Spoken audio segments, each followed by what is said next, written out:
Hey guys, my name is John Evans. I coach thousands and thousands and thousands of the highest jumpers in the world, including Isaiah Rivera, Donovan Hawkins, Tony Crosby, Dylan McCarthy, and the list goes on and on. By the end of this video, I'm going to tell you what plyometrics you should do and how you should be integrating them into your workouts. Plyometrics were popularized by a guy named Berko Shansky in the 1950s. He was essentially a professor at a university, and he had all these track athletes, but they didn't really have amenities, so they didn't have access to an outdoor track or an indoor track, and as a result, they had to be very, very creative with their training. So what he ended up doing was all these running drills and hallways, and then eventually realized that he could get really, really high forces by doing things like depth drops. So by integrating all these different plyometrics into his workout routines, he ended up coming out that year, and all of his athletes PR'd in that spring season. As a result, he was absolutely fascinated and started to research all of the nuances of jump training in the most pure form, which was plyometrics. So one type of plyometric training that you can do is the same that he did back in the day, and that is the integration of extensive, intensive, and then shock loading into your jump routine. So what this means is extensive is very low intensity or relatively low intensity, about 70% contacts. So this could be like easy bounds across a track or across a field. Could be hops, very low level hops for 30 seconds. And then intensive was that, but more intense. This is something like alternate bounds down a track, but you're going further and faster and higher each contact, and that was pretty much what he did for his intensive plyos. There are other ways to do it, but that's how he integrated it. And then he gets into jump squats. So this is with a kettlebell between their legs, jumping, and he used relatively light loads, and then eventually moves into barbell jump squats and then into depth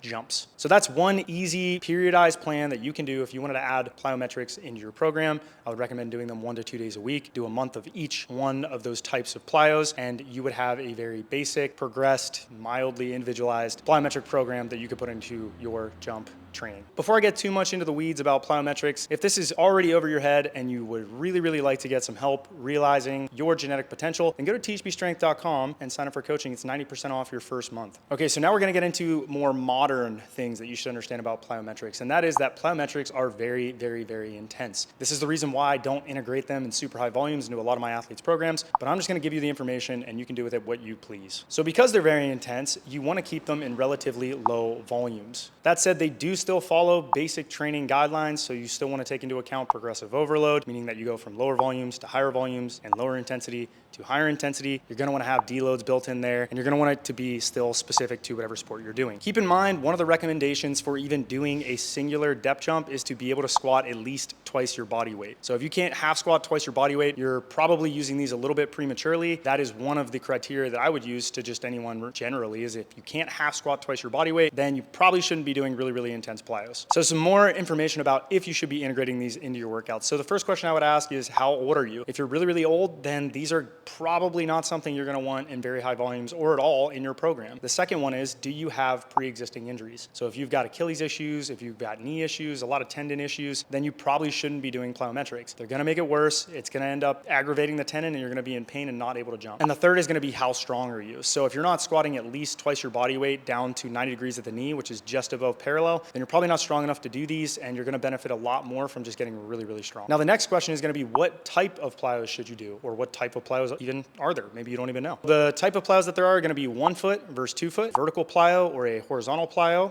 and you can have a stiff contact versus a softer, more compliant contact. How you kind of determine the intensity of these different types of plyometrics is going to be, the higher it is going to be more intense. So if you're dropping off a 36-inch box, that's going to be a lot more intense than jumping off, a 12-foot box. If you're doing a single leg, again, it's going to be more intense, right? You have to handle all of the force with 1 leg as opposed to 2. And the last one is going to be the speed into it. If you're running faster into it, that means you have more momentum. You can imagine a truck driving into a barrier at 60 miles an hour versus 30. If you're moving 60 miles an hour, there's going to be a lot more force and energy that you have to handle. So in short, you should do all those different types of plyometrics, but it should be progressed from lower intensity to higher intensity. Now, plyos aren't something where you increase the intensity by adding more reps. You want to increase the height, the speed, or the type of contact. If it's a stiff contact and single leg, you only need really, really low volumes of that, and that's going to increase the intensity dramatically, and that's going to allow you to progress. If you're integrating all types, earlier on in the year, you want the lower intensity ones. If you're 3 to 6 months out from when you want to peak, then I would be doing soft, double leg, higher volume, lower effort level plyos. Towards the end of the year, I'm going to be doing very stiff single leg, maybe sprinting into bounds or something like that, or sprinting into single leg hops. Those are the types of plyos I'm going to be doing when I want to be jumping really, really well. Now, keep in mind, Again, they're very intense. Sometimes I'll even do that a month before I actually peak, but that's a little bit of a caveat. All right, so the last question is, how do you integrate these into your actual workout routine? If you're on our training, then you know that we're gonna take care of that for you. But if you're not, you have your own training and you're just watching this because you wanna know how to start adding them into your own workout, I would start by doing them around 2 to 3 times a week. I probably would start with maybe 3 to 5 different exercises, and it would be relatively easy. This might be a bleacher jump where one leg starts on a box and you jump up and drive your knee. I would probably then do like a double leg hop or something like that, maybe some skips for distance or skips for height, and I would do that around 2 to 3 times a week. For each of those, I would do about 2 to 3 sets, and anywhere from 8 reps if it's something that's vertically to 12 reps if it's something horizontally. Progressively, what I would do is after like a month or 2 of doing that, and if my body can tolerate it, I would increase the intensity. I'm doing repetitive bleacher hops. I could be doing hops up a stair where I drop down and jump back up or something like that. You might then, your skips for distance might be speed skips. Your skips for height, maybe you're running into them and you're going up and landing with 2 and going back up and landing with 2. Then maybe you start integrating stiffness hops or something like that. And then the last thing I would do is I would really increase the intensity 2 or 3 months later. Once again, I'd probably decrease the volumes in that second phase. Maybe now I'm doing 6 reps of each of those or something like that. Maybe I